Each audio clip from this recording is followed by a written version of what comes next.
بسم الله الرحمن الرحیم. د نسل ساتل د پیغام دویمه برخه. دوستانو، فاروق اعظم یم. د نسل په ساتلو کې د علم کردار. علم د نسل د ساتلو بنیادی محرک دی. څرنګه چې بې علم انسان د نسل د سالم ساتلو اهمیت نسی درکولی، نو هغه سم ساتلی هم نسی. علم نسل ته سم لوری، بصیرت او کرامت ورکوي. علم انسان ته دا ښیي چې څنګه یو سالم نسل تولید او وروزي. تعلیم د انسان د ودې او اخلاقو په سایکل کې حیاتي رول لري. تعلیم د تفکر، تحلیل او نوښت مهارتونو ته وده ورکوي. راتلونکي نسلونه باخبره، مسؤلیت پذیره او فعاله کوي. علم د فقر، بېسوادۍ، تعصب او خرافاتو پر ضد مبارزه کې د انسان سره مرسته کوي. کله چې یو ملت علم ته لومړیتوب ورکړي، راتلونکي نسلونه یې باکفایته، متوازن، اوسا او پرمختللي وي. د دیني علومو، فقه، طب، زراعت، ارواپوهنې، د اولاد تربیه او د نورو ضروري علومو زده کړه د نسل د سالم روزنې لپاره حیاتي رول لري. علم انسان نر ښځه ته د هغوی حقوق او وجایب زده کوي چې د نکاح، اولاد او کورنۍ په چوکاټ کې پر لازم دي. د بشریت تاریخ ښیي چې علم تل د انسانانو د بقا او پرمختګ لپاره یو اهمه وسیله اوسېدلې ده. پاته هېوادونه ځکه پاته دي چې په ولس کې د علم کچه کمه ده. له تېرو تمدنونو نیولې تر ننني عصر پورې علم د انسان ذهن ته موقع ورکړی چې خپل ټولنه، روغتیا، چاپیریال او راتلونکی وڅېړي، درک کړي او لازم تصامیم ونیسي. مثلا د نسل او ټولنې د بقا بنیاد د بدن روغتیا ده. روغتیا د علم په برکت ساتل کیږي. د مختلفو ناروغیو، وایرسونو، بکتریاوو درک دا په علم کیږي. د واکسین، درملونو او معالجوي وسایلو اختراع او جوړول د علم له برکت دی. د طاعون، کولرا، کووید، انفلوئنزا، سل، ملاریا او داسې نورو وباګانو مخنیوی او کنټرول په علم کیږي. ښه غذا او د ژوند هوسا شرایط په علم میسر کیږي. چاپیریال ساتنه، پاک او سالم چاپیریال د انسان د روغتیا او ژوند د دوام لپاره ډیر مهم دی. چاپیریال پیژندنه او ساتنه په علم کیږي. مثلا د اقلیم د بدلون، د هوا، اوبو، خاورې د ککړتیا پیژندنه او مخنیوی په علم کیږي. ټکنالوژي او ابتکارات، علم د ټکنالوژي مور ده. د ټکنالوژي له لارې انسانانو په طب، زراعت، مالدارۍ، انرژي، صنعت او د ژوند په ډیرو برخو کې محیرالعقول پرمختګونه کړي دي. انسانانو خپل ډیر ستړي بدني کار ماشین ته ورحواله کړی دی. پخوا به انسانانو مالونه کشوله، درانه بارونه کشول، په حیوانانو بیوړه. اوس دا کار په ماشینانو کوي، په موټرانو، په ټرینو، په نورو کې ژوند یې اوسا کړی دی او د خپل نسل د بقا او دوام نوې لارې پرانیستې دي. ټولنیز عدالت او انساني ارزښتونه، علم د انساني حقونو او عدالت لپاره بنسټیز فکر رامنځته کوي. علم د جنسیت، ژبې، رنګ، نژاد او نورو تعصباتو پر ضد انسان مبارزې ته بولي. علم د ټولنې په افرادو کې د اخلاقو، مسؤلیت او مشارکت احساس غښتلی کوي. علم ملي وحدت او د همکارۍ فرهنګ ته وده ورکوي. علم نه یوازې دا چې د انساني نسل د ساتنې او ودې وسیله ده، بلکې د انسان د ذهن، بدن او روح وده هم تضمینوي. د علم له برکته انسانان کولی شي خپل ځان، اولاد، ټولنه او چاپیریال درک کړي، ستونزو ته د حل لارې پیدا کړي او د یو روښانه، سالم او دوامدار هوسا راتلونکي لپاره بنسټونه کېږدي. دا د اسلامي حکومت دنده ده چې دیني او دنیوي علومو ته په ملي کچه جدي توجه کوي. د علمي څېړنو او نوښت لپاره فرصتونه برابروي. علمي پوهه د هر فرد، نر او ښځې، مسلم حق وګڼي. د علم دروازې د وطن د اولاد پر مخ خلاصې کړي او کوښښ وکړي چې د علم او اخلاقو ترمنځ همغږي وساتل شي، چې دا ټول د انساني نسل د ساتلو او ودې لپاره ضرور دي. د انساني نسل ساتل او وده د شریعت له اساسي او ضروري مقاصدو څخه دي او پر فرد او حکومت یې رعایت په خپلو حدودو کې لازم دی. د نسل په ساتلو کې د مور، د ښځې د علم ضرورت. په هر ټولنه کې د راتلونکو نسلونو روزنه د تلپاتې پرمختګ بنسټ ګڼل کیږي. د ماشومانو روزنه نه یوازې د نسل د ساتلو او د فردي شخصیت جوړښت لپاره مهم دي، بلکې دا د ټولنې ثقافي کلتور او ارزښتونو د انتقال مهمه وسیله ده. د دې ستر مسؤلیت بار تر ټولو زیات د مور پر اوږو وي.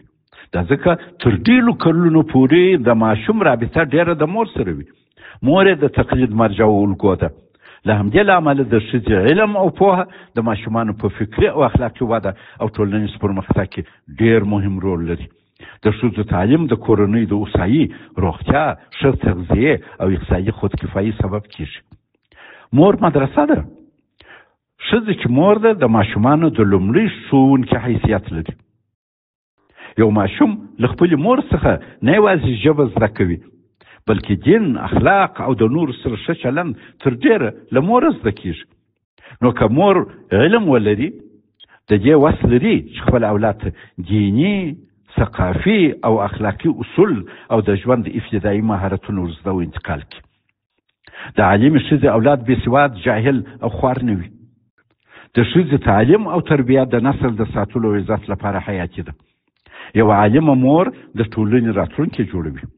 امام شافعي رحمت الله علیه فرمایي مور مدرسه ده. که تا دا مدرسه ښه تیاره کړه، نو تا یو با اخلاقه او پوه ملت تیار کړي.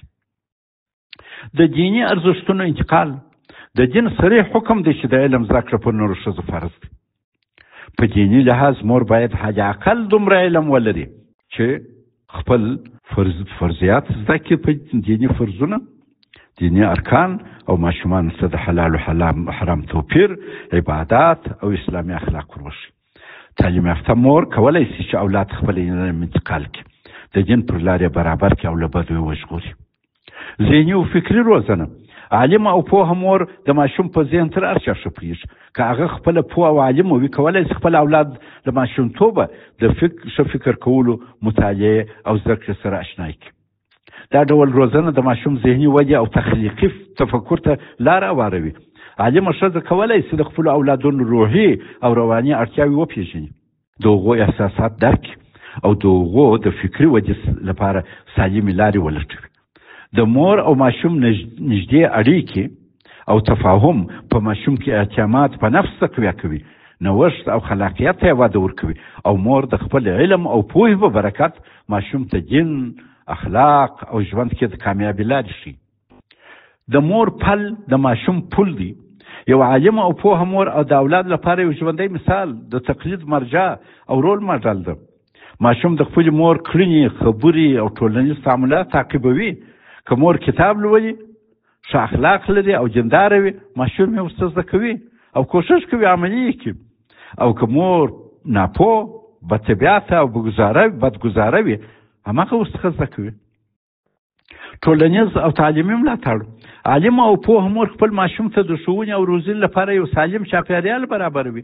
دا ډول میندې د خپلو ماشومانو مدرسې، درسي پروګرامونه او تعلیمي اړتیاوې درک کوي. هغوی د خپلو ماشومانو سره د مدرسې په سبقو او تعلیمي مشکلاتو کې مرسته کوي. د غوره تعلیمي فرصتونو څخه د ښه استفادې لارښوونه ورته کوي. علمي روحیه یې ورته تقویه کوي او تعلیمي پرمختګ ته ځانګړې پاملرنه کوي. اقتصادي ملاتړ. عالمه او پوه ښځه که کار ته اړه شي، د ټولنې په مختلفو برخو کې مؤثر کار کولی شي او د کورنۍ اقتصادي حالت ښه کولی شي. تعلیم یافته ښځې کولی شي په کور کې د عاید او مصرف ترمنځ تعادل وساتي. د لیک لوست او محاسبې مهارتونه ښځې ته دا وړتیا ورکوي چې د کور بودجه تنظیم کړي، مصارف کنټرول کړي، سپما وکړي. که یو ښځې د زراعت یا مالدارۍ علوم زده کړي وي، دا د کور د اقتصاد لپاره ډېره ګټه لري. کولی شي د میړه سره د حاصلاتو د ډېرولو لپاره ښه اصلاح شوی تخم، مناسب کود او ماشینري او د اوبو لګولو مؤثرې لارې وکاروي. په دا لار کې د خپل میړو اولادو سره کومک وکړي. د موسمي بدلونونو، آفتونو او ناروغیو په وړاندې مقاوم کرنیز سیستم غوره کړي. په کور کې دننه دا ښځه کښت وکړي او کورنۍ ته صحي او سم ارزانه خوراک برابر کړي. د مالدارۍ په برخه کې د ښځو زده کړه د هغوی کورنۍ توانوي چې د حیواناتو ښه تغذیه، پاکوالی او واکسین کولو ته پاملرنه وکړي، د څارویو ناروغۍ وپېژني او پر وخت لازم درملونه ورته تهیه کړي. خصوصا کوچیانو کې خو دا شی ډېر ضرورت دی چې څوک پوه سي، نر او ښځه پوه سي په مرض د حیواناتو، او په دې ډول د لبنیاتو یا غوښو تولیدات ډېر او کورنۍ ته اضافه عاید راوړي. د غذایي موادو په تولید او استعمال کې د ښځې زده کړه هغه توانوي چې پر وخت ماشومانو او د کورنۍ غړو ته مغذي پاکه خواړه تهیه کړي، د خوراکي موادو د ضیاع مخ ونیسي، سپما وکړي او ښه پخلی وکړي. کاشپزي یې زده وي، ښه خواړه به اولادو ته پاخه کړي. د خیاطي یې زده وي، هغو مور توانوي چې اولادو ته ښه جامې وګنډي. د تصمیم نیولو توان، رسول الله صلی الله علیه وسلم فرمایي چې ښځه د نارینه په شان او دغه سیال ده. النساء شقایق الرجال، صدق رسول. عالم او پوه ښځه په کورني چارو کې د میړه سره د مسایلو په تصمیم نیولو کې مرسته کولی شي، د مالي مسایلو په اړه خپل نظر ورکولی شي، په کورنیو پرېکړو کې لکه مصرف و د اولاد روزنه، زده کړه، روغتیا، پانګونه او نورو کې مدیریت کې فعال د میړه سره فعاله ونډه اخیستی شي. د ټولنې پر پرمختګ اغېزه، د ښځې تعلیم یوازې د یوې کورنۍ ګټه نه ده، بلکې دا د ټولنې د پرمختګ وسیله هم ده. کله چې ښځه تعلیم ولري، هغه نه یوازې ښه اولاد روزي، بلکې د ټولنیزو خدمتونو برخه هم ګرځي. دا ډولمندې په مدرسو، روغتونو، امنیتي او مدني بنسټونو او د ماشومانو د حقوق په خوندیتوب کې فعاله ونډه اخیستی شي. تجربو او علمي څېړنو ثابته کړې ده هغه کورنۍ چې مور یې عالمه وي، ماشومان یې د بېسوادو میندو په پرتله ښه او لوړ تعلیمي معیار لري. همدارنګه د ښځو تعلیم د ماشومانو د مړینې کچه راټیټوي. پخپله د ښځو د زیږون په وخت کې د مرګ کچه ورټیټوي، د روغتیا وضعیت یې ښه کوي او د فقر مخ نیسي. څرنګه چې د ښځې علم او پوهه د اولاد د سالم روزنې لپاره حیاتي ارزښت لري، او تعلیم یافته مور نه یوازې د ماشوم فکري، اخلاقي او دیني بنسټونه تقویه کوي، بلکې د ټولنې د پرمختګ او ثبات تضمین هم ګڼل کیږي. نو ځکه باید ټولنه، حکومت او دیني بنسټونه د ښځو تعلیم ته جدي توجه وکړي، څو راتلونکی نسل سالم او عالم وروزل شي. د نسل سالم ساتل او وده د شریعت له اهمو مقاصدو او د اسلامي حکومت له مهمو دندو دي. پر حفظ نسل یا د نسل ساتل د مادي ژوند اثرات. حفظ نسل چې د شریعت له مقاصدو دي، د نسل د بقا او مشروعیت خوندي کول دي. د ژوند مناسب مادي شرایطو موجودیت د انسان پر نسل او دغه پر وده مثبت اغېز لري. د نسل د سالم ساتلو او ودې لپاره امن، ښه غذا، روغتیا، راحت کور، تفریح او آرام چاپیریال، جسمانی فعالیت او د ټولنیزو هوسا شرایطو موجودیت خورا مهم دی چې د ماشوم پر زیږون او وده ډېر اثر لري.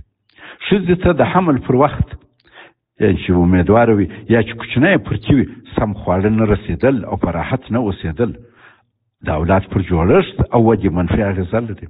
همداراز جسماني فعالیت او ورزش د نر او ښځې صحت ته ډېر ګټور دي.